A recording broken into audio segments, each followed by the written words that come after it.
이번 시간은 338조 과세표준 나왔는데 그거 들어가기 전에 여러분 169페이지 있죠? 요약집 169페이지 몇 개만 좀 확인하고 갈게요. 자, 여기 보실래요? 과세표준을 계산하는 과정이 양도가액에서 필요경비를 빼요. 요때 요 필요경비 그랬죠? 요 필요경비는 어떤 것이 있느냐? 실제로 취득할 때 당시 가격, 취득가액이 있고요. 부동산을 가지고 있을 때 들어간 비용, 자본적 지출이라고 하죠. 예. 그리고 양도에 직접적으로 관련된 양도 비용, 요 세 가지를 합쳐서 뭐라고 그래요? 필요 경비. 그럼 요 비용, 필요 경비가 많으면 많을수록 뭐가? 양도 차익이 적게 나오겠죠. 그럼 부동산을 파는 사람은 이 비용을 부풀리려고 하고, 그죠? 국가에서는 정확하게 영수증 다 준비된 거, 확인된 것만 인정해 주겠죠. 자, 그런데 요거 들어가기 전에 먼저 보세요. 한 몇 가지만 점검합니다. 요 계산하는 과정에 대해서 물어볼 수도 있다. 어떤 걸 물어보느냐? 여러분 참고로 여러분 미등기 자산이라고 들어봤죠? 미등기 자산이 뭐죠? 등기 대상 자산하면 부동산인데 부동산을 자기 앞으로 뭐 안 하고 등기 안 하고 파는 거 미등기 전매죠? 미등기 전매라는 얘기는 미등기 양도는 양도소득세를 조금 내겠다 그것이 아니라 한 푼도 안 내겠다 이거야. 포탈할 목적, 재질이 제일 나쁜 거지. 그래서 미등기는 세법상 불이익을 줘요. 어떤 불이익을 주느냐? 여러분 참고로 미등기 부분에 대해서는 잠깐만 저 뒤에 요약 좀 한번 보면서 설명 들으세요. 여러분 184페이지 요약집 184페이지 보시면 맨 위에 방가로 1번 미등기 양도자산의 세법상 불이익이라고 나와 있죠. 비과세나 감면 혜택 안 줘요. 그리고 두 번째 장기보유 특별공제 안 해주고 기본공제도 안 해주고, 그죠? 그리고 세율도 가장 높은 몇 프로? 70% 적용을 하고 필요경비 계산공제를 등기됐으면 부동산은 3%를 공제해 주는데 미등기는 0.3%만 공제해 준다. 이게 세법상 불이익이죠. 자, 여기서 이제 계산 과정에 관련해서 여기 보세요. 이 미등기 자산은 뭐 안 해준다고요? 장기보유 특별공제 안 해주고 뭐 또 안 해줘요? 기본공제도 안 해준다고 그랬죠. 예? 그럼 보세요. 자, 양도가액 10억에서 필요경비 9억을 빼면 양도 차익이 얼마 나와요? 1억. 그런데 미등기면 뭐를 안 해줘? 장기보유 특별공제 안 해주니까 양도소득금액이 그대로 얼마? 1억. 그리고 미등기는 기본공제도 안 해주니까 과세표준이 얼마? 1억. 결론은 미등기 자산의 과세표준 계산하는 과정은 양도가액이 바로 뭐가 된다? 과세표준이다 이 얘기예요. 이거 없으니까. 이해가세요? 그래서 미등기 자산의 양도소득세 과세표준 공식은 계산은 양도가액에서 뭘 빼면 필요경비 빼면 이게 바로 뭐야? 과세표준이다. 이거랑 똑같은 거죠. 이해가세요? 예? 또 하나 이 공식에 대해서 산식에 대해서 물어볼 수 있는 게 과세표준 계산할 때 맨 마지막으로 공제하는 게 뭡니까? 양도소득 기본공제죠. 예? 그러면 소득금액 계산할 때 맨 마지막으로 공제하는 건 뭐예요? 장기보유 특별공제. 이거 계산할 때는 맨 마지막으로 공제하는 게 장기보유 특별공제. 과세표준 계산할 때 맨 마지막으로 공제하는 건 양도소득 기본공제다. 요거 계산식은 알고 있어야 되겠죠? 또 하나 이거랑 관련해서 여기까지 계산을 했더니 예? 양도 차익을 계산했어요. 여기. 자, 양도 가액에서 10억, 필요경비 10억. 그러면 양도 차익이 없지요. 안 생겼죠. 세금 안 내도 되죠. 그럼 더 이상 계산할 필요 없잖아요. 여기서 끝나니까. 또는 양도 가액이 10억인데 필요경비가 11억이야. 그러면 마이너스 1억이죠. 계산할 필요가 없이 여기서 끝나죠. 그러면 낼 세금은 없어도 반드시 뭐는 해야 돼? 예정신고는 해야 된다. 이거 물어보죠. 이걸 뭐라고 그래? 과세표 양도 차익이 없거나 양도 차손이 손실이죠. 양도 차손이 발생한 경우도 뭐는 해야 된다? 예정신고는 해야 된다. 이거 됐어요? 공식에 대해서 이제 봤고, 자, 그러면 구체적으로 이제 갑니다. 또 하나 여기서 이제 알아야 될 것이, 여기 제일 금액이 큰 게 무슨 가액? 양도 가액하고 요 무슨 가액? 취득 가격을 뭘로 할 거냐 이거죠. 그래서 여러분 요약집 다시 가서 요약집 보시면서 생각하세요. 169페이지로 가서 169페이지 보시면 이 양도 가액과 취득 가격, 양도 차익을 계산할 때 원칙이 뭘로 간다? 실거래 가격에 뭐요? 실거래 가격 적용하는 게 원칙이에요. 그런데 보세요. 실거래 가격으로 가려면 두 가지예요. 이것을 입증할 수 있는, 옛날에 얼마 주고 취득했느냐, 요번에 얼마에 팔았느냐, 그걸 입증할 수 있는 계약서 같은 뭐가 있어야 돼? 증빙자료가 있어야 돼요. 완벽하게 증빙자료가 있으면 당연히 뭘로? 실거래 가격 가지고 양도소득, 양도 차익을 계산하면 됩니다. 이해가세요? 그런데 실거래 가격으로 하는데 뭐가 없어? 예? 증빙자료가 없어요. 오래되다 보니까 계약서 같은 게 없을 수도 있죠. 아니면 증빙자료가 없으니까 이것은 실거래 가격이 얼마인지 확인할 수 없거나, 또는 증빙자료가 뭐예요? 있는데 뭐 할 수 없다? 인정할 수 없는 경우 있죠. 왜 인정 안 해요? 업계약서나 다운계약서 작성해서 사기로 들어오면 인정해 줄 수 없죠. 이럴 때는 실거래 가격으로 해야 되는데 실거래 가격을 입증할 수 있는 증빙자료 등이 없잖아요. 그럴 때는 세무서장이 조사해 놓은 가격 가지고 계산한 걸 뭐라고 그래요? 추계 결정 또는 뭐라고도 한다?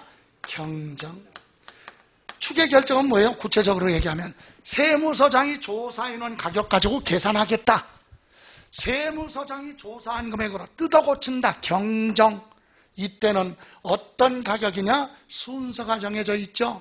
순서 앞글자 따서 매, 감, 환, 기, 요 순서로, 그죠? 매매 사례가액, 감정가액, 환산취득가액 또는 기준시가로 계산할 수 있다. 이때 매매 사례가액은 뜻이 뭐예요? 매매 사례가액은 다른 사람들이 거래한 가격이죠. 언제? 여기 보세요. 자, 양도를 했다면 양도한 날 기준으로 전 3개월, 후 3개월이야. 전후 3개월 요 기간 안에 그와 비슷한 다른 사람들이 거래한 거 있죠? 그걸 뭐라고 그래? 매매 사례가액이라고 한다. 그러면 감정가액은 양도한 날 전 3개월 또는 후 3개월, 취득했다, 취득한 날 기준으로 전, 후 3개월 안에 감정가격이 있으면 감정가액으로 하겠다. 이해가세요? 세 번째 환산취득가격은 옛날치 취득가격을 지금 양도할 때 당시 가격 가지고 추정치를 계산하는 게 환산취득가액. 기준시가는 국가가 정해놓은 기준가격이죠. 이런 걸로 한다 이 얘기예요. 그러면 또 하나 여기서 여러분 169페이지 맨 밑에 보시면 요약집 박스 있죠. 거기 보시면 양도 가액을 추계 결정할 때는 모르면 매매 사례 가액으로 가고, 없으면 감정 가격으로 가고, 없으면 기준시가로 할 수 있다 그랬죠. 예, 그리고 밑에 두 번째 줄 취득가격을 모르면 매매사례가격으로 대신하고 감정가격으로 가고 없으면 환산취득가격하고 기준시가 갈 수 있다. 이때 기준시가 환산취득가격 알아야 돼. 환산취득가격은 양도가액에는 관계가 없다. 어디에만 적용하는 거야? 취득가격 대신에 적용하는 게 환산취득가격이다. 됐습니까? 자, 그리고 나서 두 번째로 알아야 될 건, 자, 이제 실거래 가격을 하다 보니까 여기에 무슨 경비? 필요경비 알아야 되겠죠? 그래서 요약집 보세요. 171페이지. 요약집 171페이지에 보시면 방가로 2번 필요경비, 취득가액 자본적 지출, 양도비용을 필요경비라고 하죠. 그때 취득가액의 두 번째 줄에 보세요. 취득가액은 당사자 간에 실제로 거래한 가격인데 두 번째 줄 지적공부상 면적이 뭐해서 증가가 돼서 국가에 조정금 준 거 있죠. 그것은 취득가격에서 뭐한다? 제외. 이게 무슨 말이냐? 조정금. 여러분 우리나라의 땅은 국토는 약 15% 정도가 측량을 1930년대 일본식으로 측량을 했기 때문에 잘못된 게 많다 이거지. 측량을 잘못하다 보니까 재산상 피해를 가장 많이 보는 게 어떤 사람이냐? 맹지를 가지고 있는 사람들이야. 맹지. 맹지는 자산가치 없죠. 진입하는 도로 같은 게 없으니까 날아다닐 수 없으니까 그런 건 구제를 좀 해줘야 돼. 그런 것들을 감안을 해서 지적을 다시 한다. 다시 말하면 우리나라 전국도 측량을 다시 하고 있어요. 2030년까지 국책사업이야. 측량을 다시 하고 있어요. 그런데 측량할 때 옛날에는 일본식으로 돌아다니면서 했어요. 요즘은 그런 거 안 하잖아. 위성이 있으니까. 뭐 드론 띄워서 측량해. 드론 띄워가지고 축적도 가지고. 그러니까 간편한데 중요한 건 그래서 거의 60% 정도 됐는데 접경지역만 못하고 있어요. 접경지역. 예, 휴전선 근처 지역. 그런 데는 왜 못해요? 드론을 띄우면 군사시설이 다 노출되니까 북한에서 난리 날 거 아니야. 그러니까 못하지. 그러면 거기는 일일이 뭐 해야 돼? 들어가서 사람이 수작업을 해야 되는데 지뢰 밟아 죽을 일이 있어? 안 가지. 못하는 거지. 그래서 어쨌든 측량을 하다 보니까 재조사하다 보니까 여기 보세요. 이런 얘기예요. 갑이 땅을 이렇게 가지고 있었어요. 그런데 요번에 새롭게 측량하다 보니까 도로로 이렇게 편입이 됐다. 얘 땅이 어디로? 도로로 편입돼. 새로 자르다 보니까 특별법은요. 얘한테 의사표시 안 물어봐. 얘한테 안 물어보고 이걸 그냥 잘라서 국가 앞으로 등기해버려. 예? 등기해버려. 그리고 얘한테 뭐 줘야 돼? 약간의 공시가격으로 돈을 줘. 그게 조정금이야. 그럼 얘 입장에서는 뭐예요? 면적이 뭐해서? 감소됐고 돈 받았죠? 그럼 어떻게 보면 파는 거잖아. 파는 거와 똑같잖아요. 그래서 양도소득세에서는 면적이 증가돼서 조정금 받은 건 국가로부터 돈 받은 건 세금 내지 마라. 양도소득세 비과세예요. 양도소득세 뭐라고요? 비과세. 잠깐 확인해 봐요. 201페이지 양가로 3번 경계의 변경으로 지급받은 조정금은 뭐라고? 양도소득세 과세하지 않는다. 201종 있죠? 그게 이거예요. 면적이 지적경계선 변경으로, 그죠? 측량을 다시 하면서 지적. 그래서 토지가 뭐했고 감소돼서 돈 받은 거 있죠? 국가로부터. 그건 뭐다? 세금 내지 마라. 비과세. 이해가세요? 또 반대가 있어요. 반대. 여기 보세요. 이런 경우. 의뢰 토지가 있었어요. 의뢰 토지가. 이렇게 있었다고 그래봐. 원래. 그런데 이렇게 하다 보니까 이게 뭐야? 불필요한 토지가 됐죠? 그래서 얘한테 안 물어보고 국가가 이 토지를 얘 앞으로 등기해 준다니까? 등기까지 해줘. 너 받을래? 안 물어봐. 특별법이니까. 그냥 등기해. 그리고 얘한테 너 돈 내? 이거지. 돈 줘야 돼. 뭐? 공시가격으로. 이해가세요? 그럼 얘는 돈 줬죠? 면적이 뭐였어요? 증가돼서 돈 준 거죠? 그 취득가격에 들어가지 않는다. 세금 부과하지 않겠다. 그래서 다시 갑니다. 그 얘기예요. 자, 필요경비 갑니다. 여러분 171페이지 171페이지 아까 취득가액 1번 두 번째 줄 지적공부상 면적이 뭐해서 증가돼서 징수했다는 얘기는 국가로에 징수당했다, 줬다, 조정금, 그건 취득가격에 뭐한다? 포함하지 않는다. 세금 부과 안 한다 이 얘기예요. 이해가세요? 그리고 기업, 타인으로부터 매입한 자산은 매입한 가격에다가 취득세 낸 거, 등록면허세 기타 부대비용 더하고 현재 가치 할인 자금도 포함을 하는데 부당하게 시가를 초과한 건 뭐한다? 제외. 다음 니은, 취득에 관한 쟁송이 있는 자산에 다툼이 있어서 소송비용, 화해비용이 발생했다. 그런데 이 비용은 당연히 필요경비예요. 그런데 지출한 연도 각소득금액 계산에 이 얘기는 다른 소득, 양도소득 말고 다른 임대사업과 같은 소득세 계산할 때 필요경비로 들어갔으면 양도소득세 또 들어가면 안 되니까 그건 뭐한다? 제외. 그죠? 다음 디귿. 할부로 취득했다. 할부란 말이 없어요. 그런데 있어. 법에 뭐라고? 당사자 약정에 의해서 대금 지급 방법에 따라 취득원가의 이자 상당액을 가산 더했다. 그게 두 글자로 할부 얘기야. 원래 가격에 뭐가 붙었어요? 이자가 붙은 게 그게 할부란 얘기지. 분할하는 조건. 이해가세요? 그럼 보세요. 일시불로 사면 매매하면 1억인데 여기에 할부 조건에 의해서 이자가 붙었다. 그래서 취득 가격을 이자까지 합쳐서 할부로 얼마? 1억 1,000만 원 이렇게 계약서에 기재했어요. 그러면 이게 취득 가격이야. 여기에는 무엇도 들어가 있어요? 이자도 그냥 포함시켜라.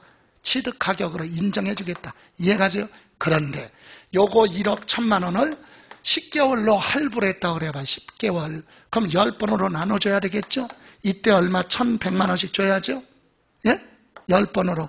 요때 지급 기일 내 약속해 놓고 늦게 줘서 추가로 이자가 뭐하는 거?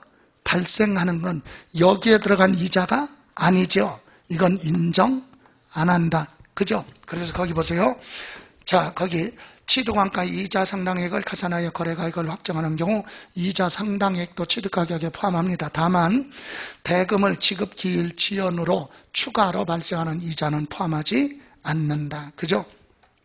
다음 2번 자본적 지출은 부동산 보유하고 있는 과정에 지출한 비용이에요. 자, 그런 비용 그리고 양도 비용도 양도에 직접적으로 관련된 비용인데 거기 2번 자본적 지출과 3번의 양도 비용에 두 줄 나왔죠. 뭐라고? 이런 걸 지출했으면 그거에 대한 증명 서류를 반드시 뭐하라? 수치 받아서 보관하고 있어야 된다. 그래야 비용으로 인정해 주겠다. 그런데 영수증 같은 거 수치 보관하지 못했잖아요. 그런 경우는 어떻게 할 거냐? 그런 경우는 그게 없으면 금융거래 지출로 금융거래한 걸로 입증이 되면 둘 중에 하나 입증되면 인정해 주겠다. 비용을 지출했는데 영수증 안 받았는데요. 그럼 인정 못해. 그런데 중간 확실해요. 뭘로? 통장사본 무통장 입금했다. 아니면 계좌에서 계좌 이체를 했다. 통장사본 복사, 신용카드 매출전표 이런 걸로 입증이 되면 필요경비 인정해 주겠다. 이거거든요. 자, 그래서 이 부분은 이제 문제를 한번 다뤄보죠. 여기까지에 대한 내용. 여러분 시험을 앞두고는요. 그래도 문제 과목마다 특성이 있어요. 민법이나 학개론 같은 경우는 계속 반복해서 여러 문제를 다방면으로 그냥 풀어봐서 내 스스로가 그것을 공부했던 것을 완벽하게 정리를 하는 방법인데 우리 세법은 많은 문제 풀어볼 안 돼. 이거는 법률에 딱 정해져 있는 내용인데 많이 풀어본다고 되는 게 아니라 그 시간에 이론을 많이 보는 게 더 효과적이다. 자꾸 봐야 된다. 문제는 의미가 없어요. 그러니까 일단은 법률 내용을 알아야 그걸 문제를 푸는 거지. 처음 듣는데 뭐 문제를 푼다고 그래서 그게 아나? 그러니까 체크했던 부분을 반복적으로 보시고 특강자료면 특강자료 아니면 요약집이면 요약집 선별을 해서 하나만 선별해서 계속 반복해서 보는 거예요. 문제 풀다가 이상한 거 있으면 바로바로 찾을 수 있을 정도로. 자, 그러면 문제 9페이지 21번 가죠. 다음 중 소득세법상 양도소득 금액 계산에서 공제 순위가 제일 나중인 거 그랬어요. 어떤 분은 제일 나중 그러니까 기본공제 그렇게 외웠는데 아니죠. 뭘 구할 때 과세표준 계산할 때 맨 마지막에 공제하는 건 양도소득 기본공제지만 지금 뭐 물어봤어요? 소득금액이잖아. 그죠? 소득금액 계산할 때 여기 소득금액 계산할 때 맨 마지막으로 공제하는 건 장기보유 특별공제잖아요. 그죠? 예. 다음 22. 다음 중 소득세법상 상가 건물에 소유권 이전 등기를 하지 아니하고 양도하는 경우 양도소득금액 산식으로 올바른 거 조금 더 미비한데 그러면 요것을 틀린 건 아니지만 정확하게 한다면 문제 수정하세요. 양도한 경우 양도소득세 과세표준, 양도소득세 과세표준 산식으로 올바른 것. 보기도 그렇게 돼 있으니까 과세표준 산식으로 옳은 것, 과세표준 계산하라 이 얘기입니다. 그런데 상가 건물에 소유권 이전 등기 안 했고 팔았죠. 그러니까 미등기잖아요. 미등기 전면은 장기보유 특별공제나 기본공제가 없기 때문에 3번, 4번, 5번은 틀렸다. 미등기니까. 그죠? 그래서 답은 몇 번? 2번으로 갑니다. 양도가액에서 뭐 빼요? 필요경비. 필요경비가 바로 보다 과세 표준이 되는 거지. 미등기니까. 장기보유 특별공제, 기본공제 없으니까. 이해가세요? 예. 물론 소득금액도 똑같은 말이야. 과세표준을 물어봐도. 예. 다음 23번. 다음 중 소득세법상 양도소득세 과세표준 계산 과정에 있어서 필요경비에 해당하지 않는 것. 필요경비에 해당하지 않는 것. 여기 보세요. 여러분 필요경비는 뭐예요? 취득할 때 당시 가격, 자본적 지출, 양도비용 이걸 합쳐서 뭐라고 한다? 필요경비. 장기보유 특별공제나 기본공제는 필요경비가 아니잖아요. 그죠? 예, 그래서 23번 틀린 건 몇 번? 5번이에요. 그죠? 예. 자, 그러면 이제 양도차익 계산에 대한 내용 봅니다. 341페이지 25번부터 보세요. 25번. 다음 중 소득세법상 양도소득세, 양도차익 계산할 때 양도가액에서 공제할 수 있는 실지 취득가격에 해당하지 않는 것. 취득가격이 뭐죠? 당사자 간에 실제로 주고받은 가격에다가 이러이러한 비용, 뭐 소송비용이나 화해비용이나 그죠? 이런 비용이 있으면 뭐하라? 더하라 그랬죠. 그래서 1번 당사자 약정에 의한 대금 지급 방법에 따라 취득원가의 이자 상당액을 뭐했다고요? 가산, 더했죠. 예, 가산하여 거래가액을 확정하는 경우 이때 이자 상당액도 취득가격에 그냥 뭐한다? 포함. 그죠? 포함돼. 다음 2번. 이의 경우 당초 약정에 의한 거래가액 지급 기일치 거래가격을 지급할 날짜에 지연 늦게 지급해서 추가로 발생한 이자 상당액은 포함한다 안 한다? 포함하지 않는다. 그래서 답은 2번이에요. 그죠? 3번 취득가액과 구분 계산한 현재가치 할인 차금도 취득가격에 포함한다. 포함. 여기 보세요. 현재가치 할인 차금이 뭐냐? 채권을 가지고 있는데 5년 만기야. 그러면 앞으로 몇 년 있으면 만기가 5년이 되면 1억 받을 수 있다. 1억짜리 채권이에요. 그럼 5년 전인 지금 가치는 1억이 안 될 거 아니에요. 5년 후에 가격이 1억이니까. 그럼 지금 현재 가치 이자를 계산했더니 현재 가치가 9천만 원이다. 예? 5년 후에는 얼마? 1억. 지금은 얼마? 9천만 원이다. 그럼 차이 나는 거 얼마? 1천만 원. 그걸 뭐라 그래? 현재 가치 할인 차금. 그걸 또 더해 취득 가격. 이해가세요? 9천만 원에다가 현재 가치 할인 차금 1천만 원 더해라. 그게 취득 가격. 됐어요? 예, 포함. 다음 4번.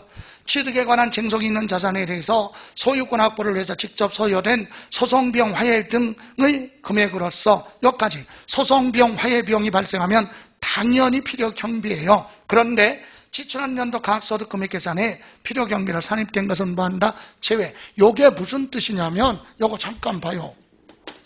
자주 등장하는 단어니까 예를 들어 보세요. 이 상가 부동산을 임대 사업을 하려고 갑이라는 사람이 상가 부동산을 100억 주고 샀어요. 그럼 상대방한테 얼마를 줬어요? 100억. 그럼 매입 가격이 얼마야? 100억. 그런데 이거 취득할 때 유치권, 질권 그런 게 아주 얽히고 설키고 복잡한 부동산이야. 그래서 변호사한테 소송 비용이나 이런 변호사 비용이 별도로 발생했어요. 이 소송 비용이 1억이 발생됐다고 그래봐. 이건 상대방한테 준 게 아니라 변호사 비용이잖아. 별도로. 그죠? 그럼 이 비용은 어떻게 하느냐? 우리 세법은 두 가지야. 요 비용은 두 가지. 요거 지금 무슨 사업을 해요? 상가 사서 임대 사업하면 임대소득 있죠? 예? 임대소득. 임대소득에 대해서는 뭐? 종합 소득세 내야 될 거 아니에요. 그죠? 그리고 이 부동산 나중에 팔면 뭐? 양도소득이니까 이건 따로 뭐? 양도소득세 내야 되겠죠? 이해가세요? 그럼 이 소송 비용은요, 본인이 선택을 하는 거야. 어떻게? 나는 지금 뭐, 이 부동산을 나는 죽을 때까지는 팔을 생각이 없어. 그러니까 이거 생각할 필요가 없잖아. 그래서 지금 뭐, 요번 연도에 임대소득 소득세 계산할죠? 거기에서 소득세 계산할 때 요 비용을 여기서 공제받을 수 있어요. 이해가세요? 그럼 여기가 1억 5천이라고 그래봐. 그럼 빼면 얼마? 5천만 원 가지고 세금 계산하면 되겠죠? 이해가세요?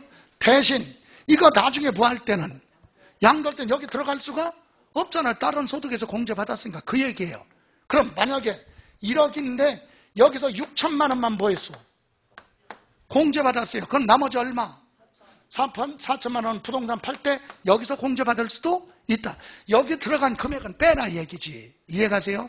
그래서 이런 비용은 이거 가지고 지금 올해 다른 소득이 있으면 그거 소득할 때 필요경비로 공제받을 수도 있고, 아니면 나중에 영수증 잘 보관하고 있다가 몇 년 후에 이거 뭐 할 때, 양도할 때 필요경비로 여기 들어가면 무슨 차익이, 양도 차익이 적으니까 세금 조금 낼 수 있죠. 이렇게 둘 중에 하나 선택. 그래서 우리가 지문에서 법이라는 게 그래요. 누구나 온 국민이 다 이해하기 쉽게 문자를, 법률 용어를 쓰면 좋은데, 이놈들이 법이라는 게 아집이 있어서 그래. 거기 지금 몇 번이죠 지금?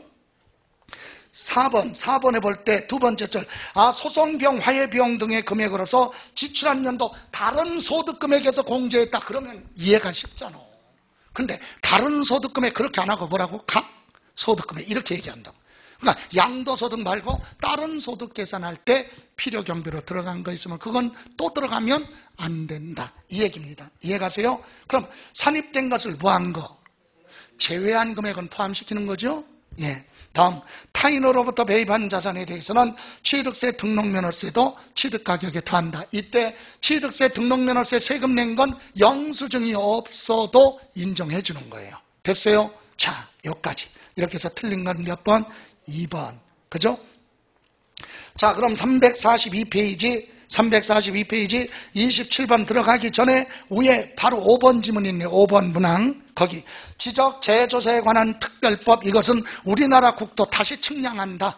측량할 때 경계의 확정으로 지적공사 면적이 뭐해서 내 땅이 증가됐어요. 토지가 늘어났죠. 그럼 국가에 뭐 줘야 돼? 돈 줘야죠. 그게 조정금이야. 그 취득가격에 포함한다 안 한다? 안 한다. 이해가세요? 조정금은 그냥 조정금은 세금 부과하지 않는다. 이렇게 이해하시면 돼요. 다음 27번 갑니다. 소득세법상 거주자가 국내 자산 양도한 경우 양도소득 필요경비에 관한 설명 옳은 거 모두 몇 개인가? 자, 기억. 취득가액을 실거래 가격으로 하는 경우 당초 약정에 의해서 지급기일 지연으로 추가로 발생하는 이자는 포함하지 않습니다. 그죠? 예.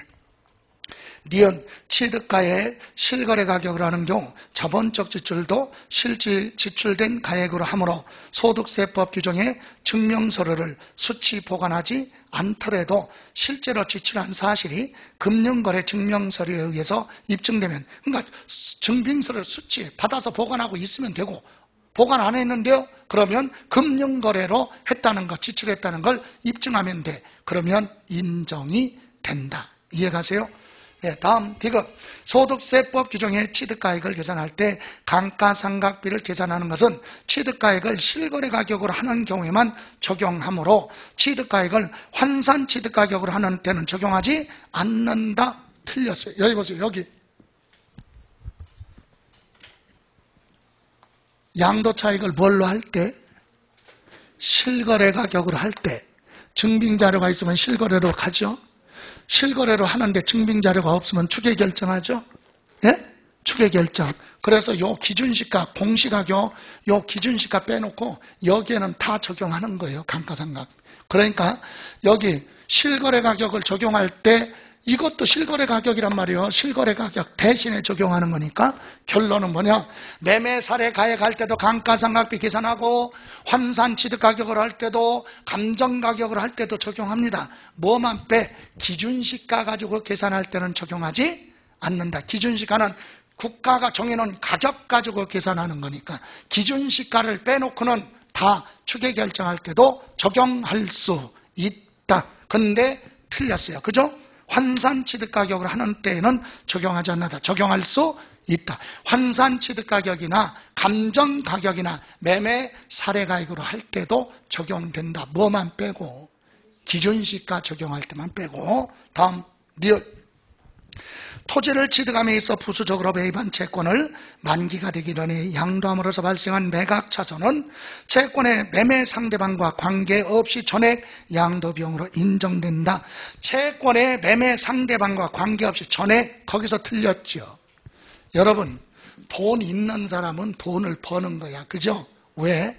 여러분 부동산 같은 거 살 때 토지면 토지개발채권, 채권사고, 주택은 주택상환채권, 기금법에 발행하는 국민주택 채권 사야죠. 그러면 채권을 샀단 말이에요. 돈 많은 사람은 가진 게 뭐밖에 없어? 돈밖에 없어. 그래서 채권 사고 또 돈이 있으니까 중도금, 잔금 줄 돈이 있으니까 신경 안 쓰고 만기까지 몇 년 있다가 가면 원금도 받고 이자도 받잖아요.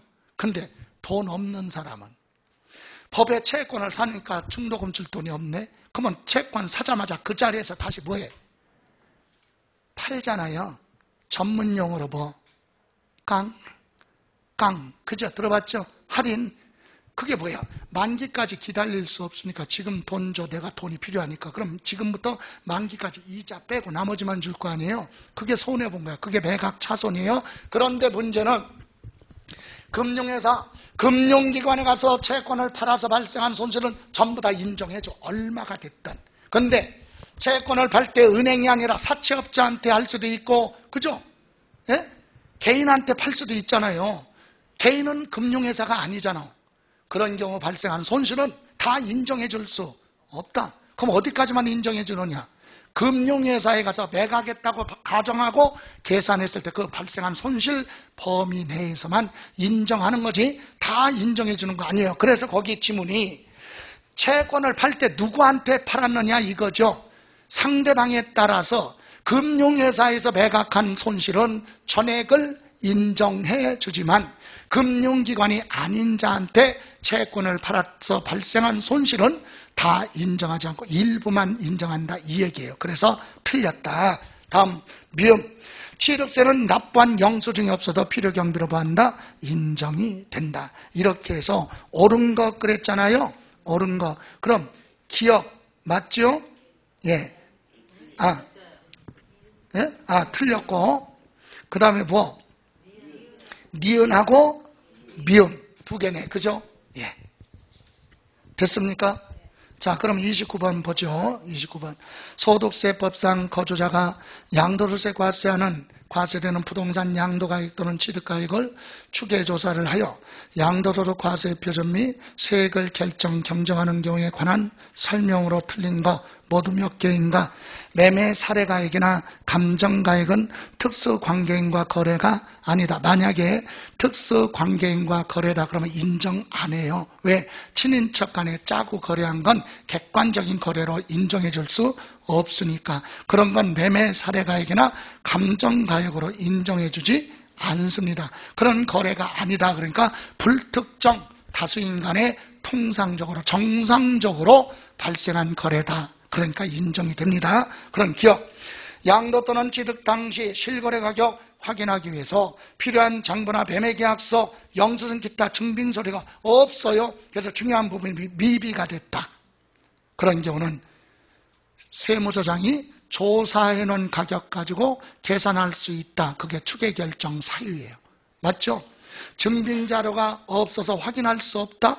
증빙자료가 있어도 허위로 기재돼서 인정할 수 없다. 그럴 때 세무서장이 조사해 놓은 가격 가지고 계산할 수 있다. 그게 추계결정 사유야. 사유. 맞아요. 니은 취득 당시 실거래 가격 확인할 수 없는 경우 매매 사례가액, 감정가액, 환산 취득가액, 기준시가 순차로 적용한다. 여기 니은에 양도 당시 가격인지 취득 당시 가격인지 그거 보셔야 돼요. 취득 당시 가격은 그대로 매감 환기로 가지만 양도 당시 가격을 추계 결정할 때는 환산 취득 가격이 들어가면 안 돼. 그죠? 예, 그래서 이 지문은 맞아요. 다음 디귿.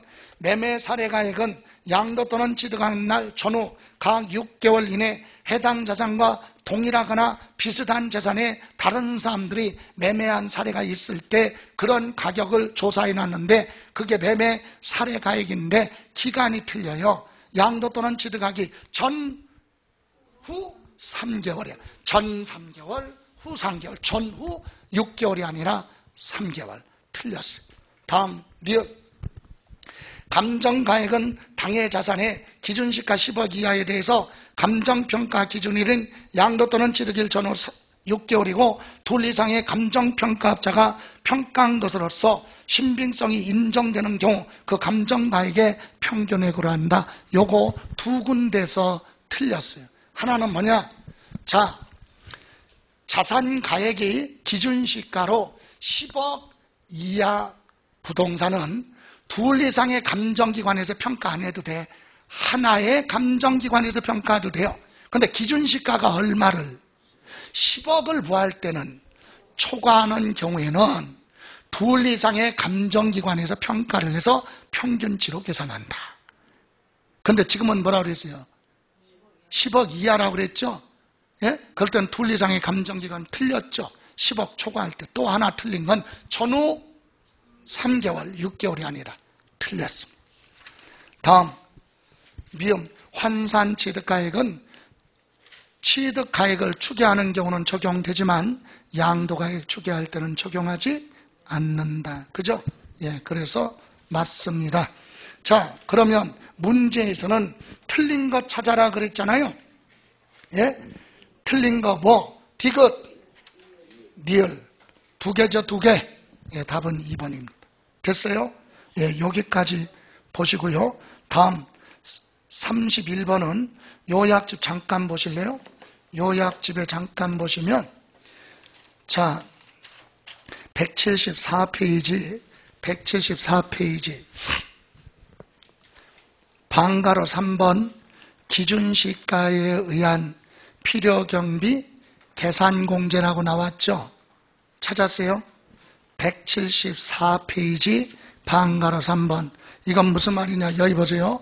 여기 요 취득할 때 실거래 가격이 아니라 요거 대신에 매매 사례 가격이나 감정 가격이나 환산 취득 가격이나 기준시가로 할 때는 자본적 지출이나 양도 비용이 있어도 인정 안 하고 계산공제라고 하죠. 계산공제가 뭐예요? 대략 어림하여 이 정도 비용은 발생했겠지라고 공제해 주는 거. 그래서 그때는 거기 박스에 보시면 부동산 있죠? 부동산은 취득 당시 기준시가의 몇 프로? 3%. 미등기는 0.3 공제를 조금만 해줘요. 그리고 지상권, 전세권, 등기된 부동산 임차권은 7%. 부동산 취득할 수 있는 권리는 1% 이렇게 3, 7, 1 이렇게 공제를 해줍니다. 그래서 문제 보시면 큰 비중 있는 거 아니니까 31번 문제에 틀린 건 4번이에요. 4번 부동산 취득할 수 있는 권리는 취득 당시 기준시가의 몇 프로? 1%를 비용으로 인정해 준다. 4번 틀렸어요. 7%가 아니라 100분의 얼마? 1%만. 그죠? 부동산은 3%, 미등기는 0.3, 지상권, 전세권, 임차권은 7%, 부동산 취득할 수 있는 권리는 1%. 그래서 31번에 틀린 건 몇 번? 4번 틀렸죠. 됐습니까? 예, 요까지 보시고 이제 요약집으로 갑니다. 요약집 보시면 여기 175페이지에 보시면 양도 소득 금액 계산 나왔죠? 여러분 양도 소득 금액은 이거잖아요. 양도 소득 금액 계산하려면 양도 차익에서 무엇 빼요? 장기 보유 특별 공제를 해서 소득 금액 나오고 거기서 마지막으로 기본 공제 빼야 과세 표준 나오겠죠. 그래서 176페이지 장기 보유 특별 공제 봅니다. 장기 보유 특별 공제는 부동산을 투기하지 않고 3년 이상 오랫동안 가지고 있다 팔면 투기 안 했으니까 물가 상승률만큼 양도소득세 부담을 줄여주겠다. 그래서 공제해 주는 게 장기보유 특별공제예요. 그래서 외국 건 안 해줘요. 우리나라 거 양도했을 때만. 그래서 거기 1번 3년 이상 보유하고 3년 가지고 있다가 파는 뭐 토지 건물 부동산이죠. 그리고 조합원 입주권. 이때 조합원 입주권은 조합원으로부터 취득한 건 안 돼. 전매는 안 돼. 원래 조합원만 혜택을 주는 거니까. 자, 다음. 이때 몇 년 이상이요? 3년 이상 가지고 있다 팔으라 그랬죠? 그럼 밑에 보유기간 계산은 취득에서부터 양도할 때까지가 3년인데 거기서 특별히 기억할 거 2번 있죠? 배우자 직계 존비속으로부터 증여받은 재산을 몇 년? 5년 안에 파는 걸 증여재산 2월과세라고도 하죠.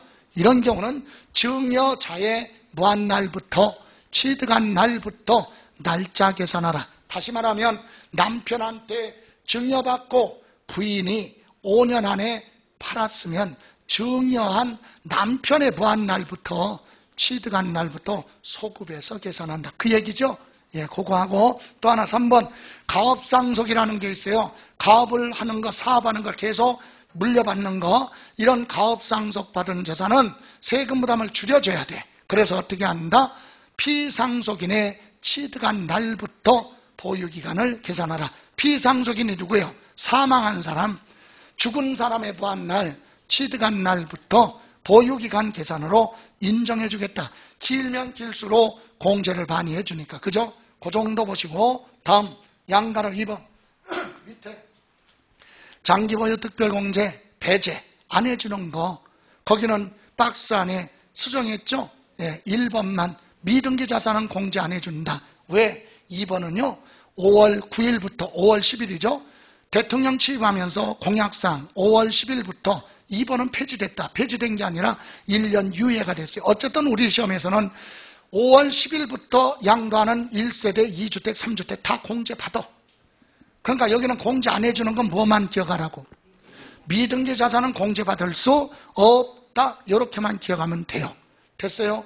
그리고 밑에 장기보유 특별공제 계산은 동그라미 1번 토지건물 조합원 입주권은요 보유기간 1년 동안에 2%씩 공제줘요. 1년 차이가 몇 프로? 2%. 그래서 177쪽에 보시면 3년 보유했잖아요.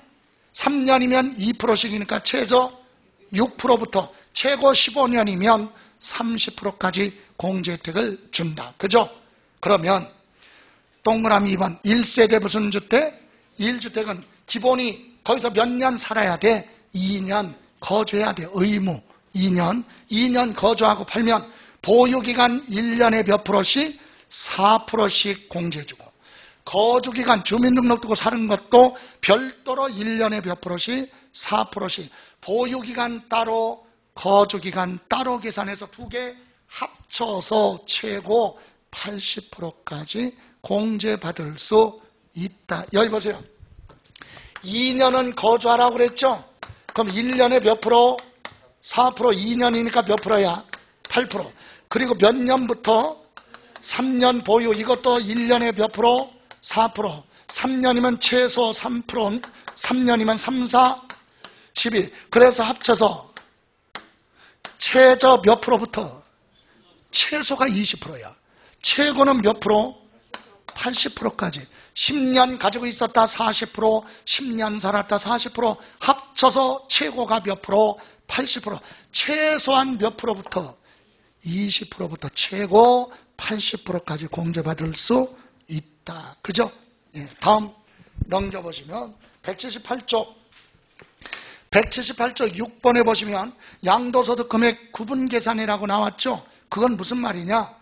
거기 박스에 보시면 1번, 2번, 3번, 4번이 있는데 1번에서 팔아서 발생한 이익이나 결손금은 2번, 3번, 4번에 더하고 뺄 수는 없다.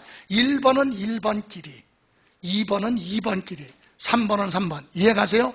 기본공제도 똑같아요. 그래서 소득별로 이렇게 나눴다. 그래서 토지 양도로 발생한 결손금은 주식 팔은 이익하고 더하고 뺄 수는 없다. 이렇게만 이해하시면 되고 179페이지 기본공제. 기본공제는요, 등기 여부, 미등기 빼고는요, 양도로세 과세 대상 양도할 때 다 공제해 주는데 보유기간은 관계가 없다. 해외자산 파는 것도 기본공제해 줘요. 연 얼마? 250만 원. 이건 사람한테 공제해줘. 그래서 공동소유면 사람마다 각각 다 공제받을 수 있다. 자, 그럼 문제를 한번 보죠. 장기보유 특별공제하고 기본공제는 독자적으로 문제로 이렇게 물어볼 수도 있지만 대다수는 기본공제하고 장기보유 특별공제 묶어가지고 한 문제로 종합적으로 물어볼 수도 있죠. 그래서 33번부터 갑니다. 346페이지 33번 소득세법상 장기보유 특별공제에 관한 설명 틀린 거. 다만 양도자산은 비과세되지 않는다. 얘기는 비과세면 계산할 필요 없죠. 과세가 된다. 자, 그럼 1번 법령이 정하는 1세대 1주택에 해당하는 경우, 여러분 1세대 1주택은요 2년 보유하고 팔면 세금 내지 마, 비과세예요. 근데 여기는 과세된다는 얘기는 고가주택이란 얘기죠. 실거래 가격 얼마? 12억을 초과하는 고가주택은 비과세가 아니라 과세. 과세를 하는데 2년 거주했으면 장기보유 특별공제 최고 80%까지 많이 공제해준다. 그래서 1번. 자, 1세대 1주택에 해당하는 자산의 경우 10년 보유했어요. 그럼 1년에 몇 프로씩? 4%. 10년이면 40이죠. 40%. 그리고 10년 거주했대. 거주기간 별도로 또 4%씩이니까 40%. 보유기간 10년이니까 40%, 거주기간 10년이니까 별도로 40%. 합쳐서 100분의 80 공제율을 적용한다. 맞죠? 이해가세요? 예, 두 개 합쳐서 80%. 다음 2번. 조정 대상 지역에 있는 주택으로서 대통령령이 정하는 1세대 2주택, 3주택 할 거 없이 5월 10일부터 양도하는 건 장기 보유 특별공제 받을 수 있다. 내년도 5월 며칠 9일 그거 기억할 필요 없어요. 중요한 건 올해.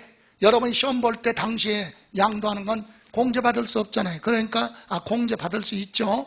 그래서 5월 며칠 10일부터 그건 기억해야 되겠죠. 5월 10일부터 양도하는 조정적의 1세대 2주택 3주택 다 장기보유 특별공제 받을 수 있다. 다만 1세대 1주택이 아니라 2개, 3개 가지고 있다 팔잖아요. 그러니까 몇 프로로? 6%부터 최고 30%짜리 거기로 가는 거지. 1세대 1주택이 아니니까 6에서 몇 프로? 30% 그걸로 공제해 주는 거예요. 20%서부터 80%는 그건 1세대 1주택만. 조정적의 주택 2개, 3개 가지고 있다 파는 건 1세대 1주택이 아니잖아. 그러니까 그건 6에서 몇 프로? 30%짜리 공제해 준다. 다음 3번. 국외자산 양도에 따른 양도소득 과세표준 계산할 때 장기보유 특별공제 적용된다. 틀렸죠. 해외자산은 투기에도 관계없어요. 여러분 대한민국 국민이 미국에 가서 투기하면 안 돼? 돼. 돈 많이 벌면 우리나라 돈 들어와. 세금이. 그러니까 외국에서는 투기를 하든 안 하든 상관 안 해. 그러니까 장기보유 특별공제 안 해줘요. 우리나라에서만 하지 말고 오랫동안 가지고 있다 팔아라. 그래서 국내 자산만 해주죠. 3번 틀렸어요. 4번 보유기간이 3년 이상인 등기된 토지건물 및 조합원 입주권에 대해서 적용한다. 맞죠? 5번 양도소득 금액은 양도차익에서 장기보유 특별공제를 한 금액으로 한다. 맞죠? 예. 그럼 여러분 34번에 2번만 보고 갈게요. 2번 지문만. 거주자가 국내에 소지하는 법령이 정하는 1세대 1주택을 몇 년 보유? 3년 보유하고 2년 거주하지 않고 양도했다. 3년은 보유했는데 2년 거주 안 했죠? 예? 그러면 80%짜리로 가는 게 아니라 6%짜리로 가요. 예? 거주 안 했으니까. 그러면 6에서 30% 그건 거주는 안 따지고 보유만 따지잖아요. 1년에 2%씩. 그럼 몇 년 보유한? 3년 보유했으니까 2, 3은 6%. 그죠? 그래서 2년 이상 거주하지 않고 양도하는 경우 보유기간별 100분의 6에서 100분의 얼마? 30의 장기 보유 공제율을 적용한다. 맞죠? 6에서 몇 프로? 30%짜리로 가는 거지 80%짜리 가는 거 아니에요. 2년 거주 못했기 때문에. 예, 맞습니다. 다음 35번. 다음은 소득세법상 장기보유 특별공제에 대한 설명 틀린 거 1번. 거주자가 법령에 정한 1세대 1주택자의 경우 보유 연수, 거주 연수별 각각 몇 프로씩 1년에 4%씩 공제를 하되 10년 이상 보유했고 10년 이상 거주했다면 합쳐서 최고 몇 프로? 80% 한도로 한다. 맞고요. 2번 법령이 정하는 고가주택의 경우 일반 주택과 달리 9억 원 초과하는 양도가액에 대한 양도차익에 대해서만 과세하고 장기보유 특별공제를 적용한다. 2번 금액에서 틀렸죠. 고가주택은 9억에서 중간에 개정됐죠. 12억으로. 그죠? 그래서 실거래 가격 12억을 초과하는 양도차익에 대해서 공제를 한다. 9억이 아니라 얼마? 12억. 틀렸고 다음 3번 비사업용 토지에 해당하는 경우 법정 요건을 충족한 경우 장기보유 특별공제 받을 수 있다. 부동산이니까 다 되죠. 미등기 빼고는 부동산 돼요. 3년 이상. 다음 4번 장기보유 특별공제 계산할 때 보유기간은 해당 자산 취득일로부터 양도일까지로 한다. 다만 상속, 가로한 생략하고 상속에 의해서 취득하는 부동산의 경우는 장기보유 특별공제 적용할 때 보유기간은 상속 개시일, 사망한 날부터 취득한 걸로 본다. 그건 맞아요. 다만 이제 가로 안에 가업상속 공제가 되는 비율이 있죠. 가업상속에 해당하는 부분에 대해서는 그건 뭐하고 제외. 그러니까 맞죠. 왜? 가업상속은 죽은 사람 누구? 피상속인의 취득한 날부터 소급하는 거고 가업상속 재산이 아닌 경우는 그냥 상속 받은 날 상속 개시일 그때부터 계산한다. 맞잖아요. 그죠? 예. 다음 5번 100분의 70 세율 적용하는 미등기 양도자산에 대해서는 원칙적으로 장기보유 특별공제 적용하지 않습니다. 그죠? 예. 자, 그러면 이제 37번 갑니다. 기본공제. 양도소득 기본공제는 보유기간은 상관없어요. 미등기 빼고는 다 공제받을 수 있죠. 다만 사람마다 연 얼마? 250만 원. 그래서 37번에 1. 보유기간 2년 필요 없고 등기됐죠? 공제받아. 등기됐으면. 다음 2번 보유기간 2년 필요 없고 등기된 부동산 임차권 과세죠? 공제받고. 3번 보유기간 관계없어요. 미등기는 보유기간 상관없이 미등기는 공제받을 수 없다. 답은 3번. 4번 조정지역에 있는 주택으로서 대통령령이 정하는 1세대, 2주택, 3주택 할 것 없이 기본공제는 미등기 빼고는 다 공제받아요. 다음 국외자산도 기본공제 받을 수 있다. 그죠? 예. 그럼 39번 소득세법상 양도소득 기본공제에 대한 설명 중 틀린 거 1번 미등기 양도자산에 대한 양도소득금액에 대해서 적용하지 않는다. 미등기는 공제받지 못하죠. 기본공제가 됐던 장기보유, 특별공제가 됐던 미등기는 안 해주고 2번 공유재산, 공동소유재산의 경우 공유자 각각 양도소득금액에서 연 얼마? 250만 원의 소득, 양도소득 기본공제 받을 수 있다. 맞죠? 예. 공동소유면은요, 10명이 공동소유하고 있다. 사람마다 각각이야. 250만 원. 사람한테 공제해 주는 거. 인적 공제. 다음. 3번 보유기간 관계없이 모든 자산에 적용하고 4번 국외자산을 파는 것도 기본공제를 해주고 5번 소득별로 해당 연도 양도차익에서 각각 연 250만 원 공제한다. 여기 보세요. 양도차익에서 공제하는 건 장기보유 특별공제야. 그럼 양도소득 기본공제는 소득금액에서 공제하는 거지. 소득금액에서. 양도차익이 아니라. 틀렸죠? 양도소득 기본공제는 양도소득 금액이 나오면 거기서 250만 원. 그죠? 양도차익에서 공제하는 건 장기보유 특별공제. 이렇게 해서 5번 틀렸습니다. 됐어요? 여기까지만 보시고 이제 세율로 갑니다. 자, 양도소득세 세율. 아, 요것도 시간이 됐네. 잠시만 쉬었다 갈까요? 예.